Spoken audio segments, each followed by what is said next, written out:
أما بعد فأعوذ بالله من الشيطان الرجيم بسم الله الرحمن الرحيم وما أرسلناك إلا رحمة للعالمين إن الله وملائكته يصلون على النبي يا أيها الذين آمنوا صلوا عليه وسلموا تسليما مل کے پڑھ لیجئے الصلاۃ والسلام علیک یا سیدی یا رسول اللہ. کوئی زبان خاموش نہ رہے، مل کے پڑھیے الصلاۃ والسلام علیک یا سیدی یا رسول اللہ. الصلاۃ والسلام علیک یا سیدی یا حبیب اللہ. جب بلند آواز سے کہتے ہیں سبحان اللہ، محبت کے ساتھ پڑھیے الصلاۃ والسلام علیک یا سیدی یا رسول اللہ وعلی آلک واصحابک یا سیدی یا محمد رسول اللہ صلی اللہ تعالی علیہ وآلہ وسلم. جو سامنے ہے مدینہ، جو سامنے ہے مدینہ، تو دیکھتا کیا ہے؟ یہی تو کعبے کا کعبہ ہے، سوچتا کیا ہے؟ جو سامنے ہے مدینہ. حضور کی محبت میں آیا ہے، ذرا بلند آواز سے کہہ دے سبحان اللہ. ایک مجنو کھڑا تھا نا، وہ سمندر سے نا پانی اچھال اچھال کر باہر نکال رہا تھا. کسی نے پوچھا خیر ہے کیا ہوا ہے، پانی کیوں نکال رہا ہے؟ تو اس نے کہا کہ مجھے میری محبوبہ نے کہا ہے کہ سمندر کو خالی کر، اس کے نیچے سے ہیرے جواہرات نکال کر لا، پھر تجھے تیرے ساتھ ملاقات کروں گا میں، پھر تجھے ملوں گی. تو اس نے کہا نا، اس شخص نے کہا ہے نا مجنو. مجنو کہتے ہی پاگل کو ہے، تو ہے ہی نا مجنو، پاگل ہے نا. کبھی سمندر بھی خشک ہوئے، کبھی سمندر بھی بولے نا خشک ہوئے. تو اس نے کہا کبھی عاشق بھی تھکے. اگر سمندر نہیں خشک ہو سکتے تو عاشق بھی کبھی تھک نہیں سکتے. آپ کس کے عاشق ہیں؟ اتنی جلدی تھک گئے؟ جو تھکے نہیں ہیں بلند آواز سے کہہ دے سبحان اللہ. عاشق بن کر بیٹھے، ایکٹیو ہو کر بیٹھے. عاشقوں والا پھر جلوہ بھی دکھائیں نا، وہ جنون بھی دکھائیں، عاشق ہوتے کیسے ہیں؟ بلند آواز سے ہاتھوں کو اٹھا کر کہہ دے سبحان اللہ. جو سامنے ہے مدینہ، تو دیکھتا کیا ہے؟ یہی تو کعبے کا کعبہ ہے، سوچتا کیا ہے؟ جو سامنے ہے مدینہ. میں حضرت کو میلاد پڑھ رہا ہوں. شعر کیا کہتا ہے؟ میرے حضور کو خود سا بولنے والے، میرے حضور کو خود سا بولنے والے، تو ان کی ذات کے بارے میں جانتا کیا ہے؟ تو ان کی ذات کے بارے میں جانتا کیا ہے؟ یہی تو کعبے کا کعبہ ہے، سوچتا کیا ہے؟ جو سامنے ہے مدینہ. ہیں یہ پتہ کس سے بنے ہیں؟ یہ میرے محبوب کے پسینے سے بنے۔ شعر کیا کہتا ہے؟ اگر نہیں ہے پسینہ گلوں میں آقا کا، اگر نہیں ہے پسینہ گلوں میں آقا کا، تو پھر بتاؤ کہ گلشن میں مہکتا کیا ہے، تو پھر بتاؤ کہ گلشن میں مہکتا کیا ہے، یہی تو کعبے کا کعبہ ہے، سوچتا کیا ہے جو سامنے ہے مدینہ۔ بارش کلام سامعین کرام میں جواز التعظیم، وقت کافی بیت چکا ہے، تقریباً 12:30 ہو چکے ہیں، اور میں نہیں چاہتا کہ 1 بجے سے زیادہ لمبی محفل جائے، تو جتنا ٹائم میں تو کہتا ہوں یہ 12:30 بجے ختم ہو جانی تھی، لیکن آپ کی محبتوں کے لیے ایک صرف حاضری لگوانے کے لیے آیا ہوں۔ میں نے جو آیت کریمہ پڑھی ہے اس کی تھوڑا سا ترجمہ، اس کی تھوڑی سی تفسیر کر کے گفتگو کا اختتام کروں گا۔ اللہ تبارک و تعالیٰ نے ہم پر یہ کرم فرمایا ہے کہ ہم اس محفل میں آئے ہیں، اور بہت خوش نصیب اور مبارکباد کے مستحق ہیں وہ لوگ جنہوں نے اس محفل کو پروکار بنایا ہے، اس محفل کو پروکار بنایا ہے۔ میری مراد جناب محمد سلیم صاحب اور ان کے رفقا جو اس محفل کو سجانے میں انہوں نے اس کی معاونت کی ہے۔ دعا ہے کہ اللہ تعالیٰ ان کی کاوش کو، ان کی محنت کو اپنی بارگاہ کے اندر قبول و منظور عطا فرمائے۔ لندہ بس سے کہہ دیں آپ۔ دیکھو کائنات کے اندر کچھ چیزیں ایسی ہوتی ہیں جو بذات خود ان کے اندر کمال پایا جاتا ہے، لیکن کچھ چیزیں ایسی ہوتی ہیں جن کے اندر بذات خود تو کمال نہیں پایا جاتا، لیکن اگر کسی کمال والی چیز کے ساتھ ان کی نسبت ہو جائے تو وہ بھی کمال والی بن جاتی ہے، وہ بھی کمال والی بن جاتی ہے۔ میں مثال کے ساتھ آپ کو بات سمجھانا چاہتا ہوں۔ دیکھو اگر بندہ بازار میں جائے اور اچھا اور خوبصورت کپڑا لے کرنڈی کا یا کاٹن کا، وہ آ کے اس کو کپڑے سلوائے اور پہن لے، کوئی شخص اس کے کپڑوں کو بوسے نہیں دے گا، چومے گا نہیں، لیکن اگر کوئی قریبی ساتھ بندہ جائے 70 روپے غاز والا کپڑا لے اور آ کر قرآن کا غلاف بنا دے، لیکن جب بندہ قرآن کو اٹھائے گا سب سے پہلے غلاف کو چومے گا، سب سے پہلے غلاف کو چومے گا۔ میں نے کہا مولا ہے وہ بھی کپڑا ہے یہ بھی کپڑا، وہ اس کو چوما نہیں جا رہا، اس کو چوما نہیں جا رہا۔ اللہ فرماتا ہے بندے ذرا دیکھ تو صحیح، کمال کپڑے میں نہیں ہے، کمال تو قرآن میں ہے، کمال کپڑے میں نہیں ہے، کمال قرآن کے اندر ہے۔ تو جب کپڑے کی نسبت قرآن کے ساتھ ہو گئی تو کپڑا بھی کمال والا بن گیا۔ تو اس لیے جب محفل، اس ایسی محافل کی نسبت جب آمنہ کے لال کے ساتھ ہو جاتی ہے، یہ محفل بھی کمال والی بن جاتی ہے، یہ محفل بھی کمال والی بن جاتی ہے۔ ایک مثال میں نے آپ کو عقلی دی ہے، ایک مثال آپ کو قرآن سے دینا چاہتا ہوں۔ دیکھو آپ نے بھی جانور دیکھے ہیں، آپ کے ہاں بھی جانور ہیں، لیکن ایک جانور جو ہے ایک کتا بھی، اس کو بھی جانور بولتے، وہ بھی جانور ہے۔ لیکن میں جب شریعت کی کتابوں کا مطالعہ کیا، فقہ کو پڑھا، علماء کرام تشریف فرما ہے کہ جب میں نے فقہ کا مطالعہ کیا نا تو اس میں بتاتے ہیں کہ باقی جب جانور برتن کو پلید کر دینا تو 3 مرتبہ دھو لو تو برتن پاک ہو جائے گا۔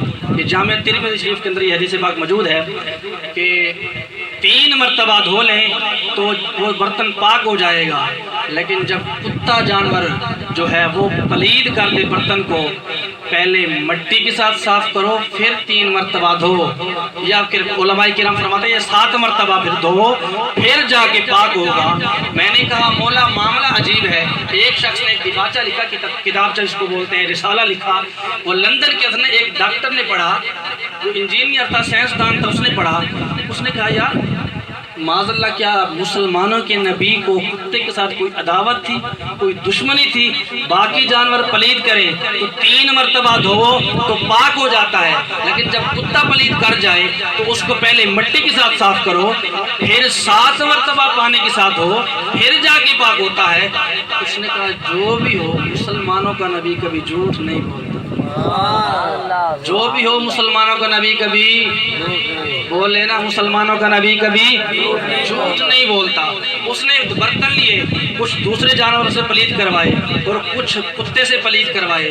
جو دوسرے جانوروں سے پلید کروائے تھے نا وہ 3 مرتبہ پانی کے ساتھ دھوئے اور پھر مشین پر چیک کیے، غلاظت کے جتنے بھی جراثیم تھے سارے ختم ہو گئے۔ جو کتے سے پلید کروائے تھے ان کو پانی کے ساتھ دھویا، جب مشین پر چیک کرتا ہے تو غلاظت کے جراثیم باقی ہیں، وہ دماغ پکڑ کر بیٹھ گیا۔ پھر اس نے مٹی کے ساتھ اس کو صاف کیا، پھر پانی کے ساتھ دھویا، پھر جب چیک کرتا ہے تو غلاظت کا کوئی جراثیم باقی نہیں رہتا۔ وہ حیران ہو کر بیٹھ جاتا ہے کہ کہتے ہیں یہ سائنسدان بڑی ترقی کر گئی ہے، سائنس نے بہت ترقی کر لی ہے، لیکن آج تک اس مقام تک نہیں پہنچ سکی وہ یہ بتا دے کہ کون سا جانور اگر برتن کو پلید کر دے کیسے صاف کیا جاتا ہے۔ مسلمانوں کے نبی نے 1500 سال پہلے بتا دیا کہ اگر کتا پلید کر جائے مٹی کے ساتھ صاف کرو، پھر 7 مرتبہ پانی کے ساتھ دو، پھر جا کے پاک ہوتا ہے۔ نعرہ رسالت، نعرہ حیدری، عید میلاد النبی۔ آج ہم انگریز کی تحقیقات کو مانتے ہیں، لیکن جو میرے محبوب نے بتایا ہے ان کو ہم مانتے ہی نہیں ہیں۔ وہ سائنسدان اس ماجرے کو دیکھ کر، اس ازمائش کو دیکھ کر وہ مسلمان ہو گیا۔ میں جو بات آپ کو بتانا چاہتا ہوں وہ یہ، اتنا غلیظ اور گندا جانور جب ہم سورۃ کاف کا مطالعہ کرتے ہیں، اللہ تبارک و تعالیٰ نے فرمایا وَقَلْبُهُمْ بَاسِطٌ ذِرَاعِهِ بِالْوَسِيدِ۔ اللہ نے کتے کا ذکر قرآن کے اندر ذکر کر دیا۔ میں نے کہا مولا یہ عجیب معاملہ ہے، اتنا غلیظ اور گندا جانور تو نے اس کا ذکر قرآن میں کر دیا ہے، تو اللہ تبارک و تعالیٰ فرماتا ہے بندے تو جانتا نہیں ہے، ذرا دیکھ تو صحیح نا، اس کتے کی نسبت اللہ کے ولیوں کی طرف ہے۔ سبحان اللہ۔ اصحاب کہف کا کتا، اللہ نے فرمایا اس کتے کی نسبت اللہ کے ولیوں کی طرف ہے۔ جب کتے کی نسبت اللہ کے ولیوں کی طرف ہو جائے تو اس کا ذکر قرآن میں آتا ہے۔ جب محبوب اس محفل کا ذکر جب محبوب کے ساتھ ہو جائے تو پھر اس کا ذکر بھی اللہ قرآن میں کرتا ہے۔ اللہ تبارک و تعالی نے فرمایا وَمَا أَرْسَلْنَاكَ إِلَّا رَحْمَةً لِّلْعَالَمِينَ۔ اس آیت کا معنی سمجھانے سے پہلے میں تھوڑی سی آپ کو بات بتانا چاہتا ہوں۔ علماء کرام تشریف فرما ہے کہ عربی کے اندر بات کرنے کے 2 اسلوب ہوتے ہیں۔ ایک مثبت انداز ہوتا ہے، سیدھا بندہ کہہ دیتا ہے۔ ایک ہوتا ہے منفی انداز، پہلے نفی کا ذکر کیا جاتا ہے، نفی کا صیغہ لایا جاتا ہے، پھر الا لا کر نفی کو توڑ کر اس بات کا معنی پیدا کیا جاتا ہے۔ دیکھو ہم کلمہ پڑھتے ہیں لا الہ الا اللہ، نہیں ہے کوئی معبود، پہلے نفی کا ذکر کیا گیا کیونکہ کوئی معبود نہیں ہے، بندے کے دماغ میں آ جاتا ہے شاید کوئی معبود ہی نہیں ہے، کوئی خدا ہی نہیں ہے، لیکن پھر آگے الا لا کر نفی کو توڑ دیا، فرمایا لا الہ الا اللہ، نہیں ہے کوئی معبود مگر اللہ۔ یہ 2 اسلوب ہوتے ہیں، ایک مثبت انداز ہوتا ہے، ایک جب نفی کا ذکر کیا جاتا ہے پھر مثبت انداز۔ تو اس کی وجہ کیا ہے؟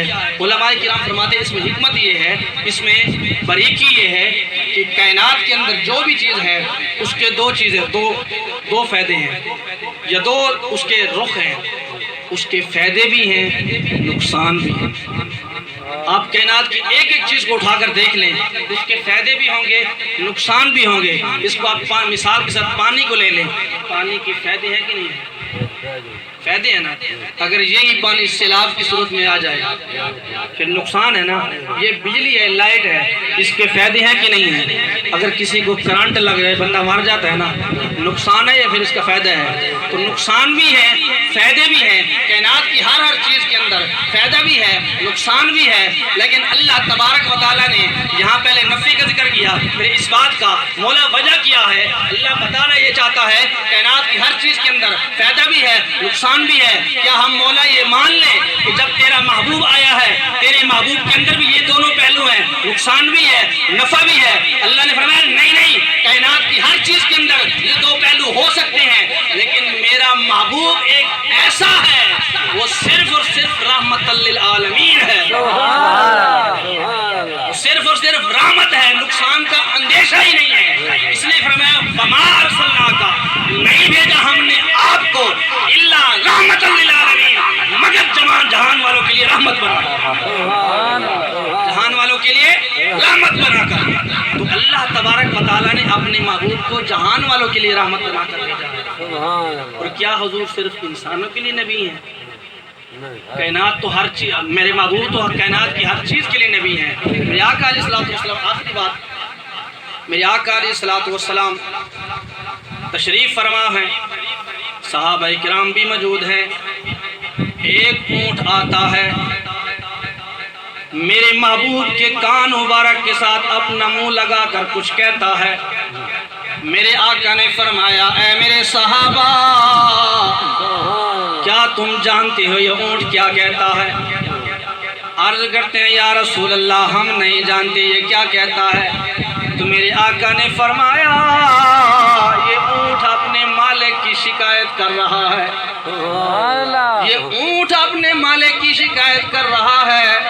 وہ یہ کہتا ہے میرا مالک مجھے چارہ کم ڈالتا ہے، کام زیادہ لیتا ہے، چارہ کم ڈالتا ہے، کام زیادہ لیتا ہے۔ میں اس روایت کو یہاں موقوف کرتا ہوں، تھوڑی سی گفتگو آپ کے ساتھ کرنا چاہتا ہوں کہ اونٹ کو جب مشکل پیش آئی تو حضور کی بارگاہ میں آیا، اونٹ کو جب مشکل پیش آئی تو حضور کی بارگاہ میں آیا۔ اس کو کس نے بتایا مشکلیں یہاں حل ہوتی ہیں؟ اس کو کس نے بتایا؟ کیا اونٹ پڑا ہوا تھا؟ نہیں، ارے پتہ چلتا ہے انسان تو انسان رہا، جانور بھی جانتے ہیں اگر کوئی مشکل پیش آ جائے تو در مصطفیٰ پہ آ جاؤ، اگر کوئی مشکل پیش آ جائے تو در مصطفیٰ پہ آنا تمہارا کام ہے، مشکلیں حل کرنا میرے محبوب کا کام۔ میرے آقا نے فرمایا ہے میرے صحابہ یہ کہتا ہے میرا مالک مجھے چارہ کم ڈالتا ہے، کام زیادہ لیتا ہے۔ اور ایک اور بات، جب اونٹ آیا تو حضور بھی موجود تھے، صحابہ بھی موجود تھے۔ میں نے سیرت کی کتب کا مطالعہ کیا، مجھے کہیں بھی یہ بات نہیں ملی کہ اونٹ نے کسی سے پوچھا ہو بتاؤ تم میں اللہ کا نبی کون ہے۔ اونٹ نے کسی سے پوچھا نہیں، وہ اس لیے کہ اللہ نے اپنے محبوب کا چہرہ ہی ایسا بنایا ہے جو دیکھتا ہے دل گواہی دیتا ہے اللہ کا نبی یہ بیٹھا۔ اللہ نے اپنے محبوب کا چہرہ چمکتا ہوا بنایا ہے، اس لیے پیر باہو جب محبوب کی حسن کی بات آئی تو پیر باہو فرماتے ہیں چڑھ چنا تے کرے روشنائی، تے تیرا ذکر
ایسا بنایا ہے جو دیکھتا ہے پوچھنے کی ضرورت ہی نہیں پڑتی، دل گواہی دیتا ہے اللہ کا نبی یہ بیٹھا ہے۔ سبحان اللہ، میرے آقا نے فرمایا ہے میرے صحابہ، اونٹ یہ کہتا ہے کہ میرا مالک مجھے چارہ کم ڈالتا ہے، کام زیادہ لیتا ہے، سبحان اللہ، کام زیادہ لیتا ہے۔ اتنے میں ایک شخص آ گیا، عرض کرتے ہیں یہ اونٹ میرا ہے۔ وہ شخص تھا یہودی۔ میرے آقا نے فرمایا یہ اونٹ تیری شکایت کر رہا ہے کہ مجھے چارہ کم ڈالتا ہے، میرا مالک کام زیادہ لیتا ہے، یا تو اس کو آزاد کر دے یا اس کو بیچ دے۔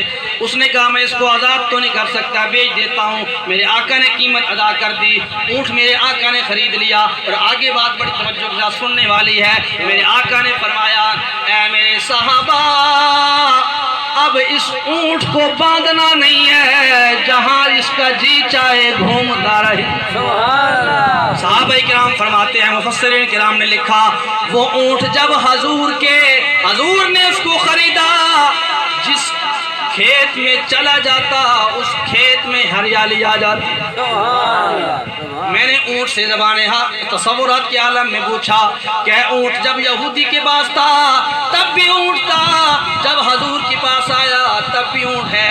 پہلے تو چارہ کھاتا تھا اب بھی چارہ کھاتا ہے، پہلے بھی تیری 4 ٹانگیں تھی اب بھی تیری 4 ٹانگیں ہیں۔ پہلے جب جاتا تو برکت نہیں ہوتی تھی، ہریالی نہیں آتی تھی، اب جب جاتا ہے تو ہر طرف ہریالی آ جاتی ہے۔ یہ وجہ کیا ہے، اس میں حکمت کیا ہے؟ اونٹ نے زبان حال سے جواب دیا اے مولوی تو جانتا نہیں ہے کہ جب تک بکے نہ تھے تو کوئی پوچھتا نہ۔ سبحان اللہ، سبحان اللہ، رسالہ یا رسول اللہ، حیدری یا علی، عید میلاد النبی زندہ باد، جب تک بکے نہ تھے تو کوئی پوچھتا نہ تھا، آقا تو نے خرید کر انمول کر دیا، بے قیمت ساں یا رسول اللہ تو نے قیمت والا بنا دیا ہے۔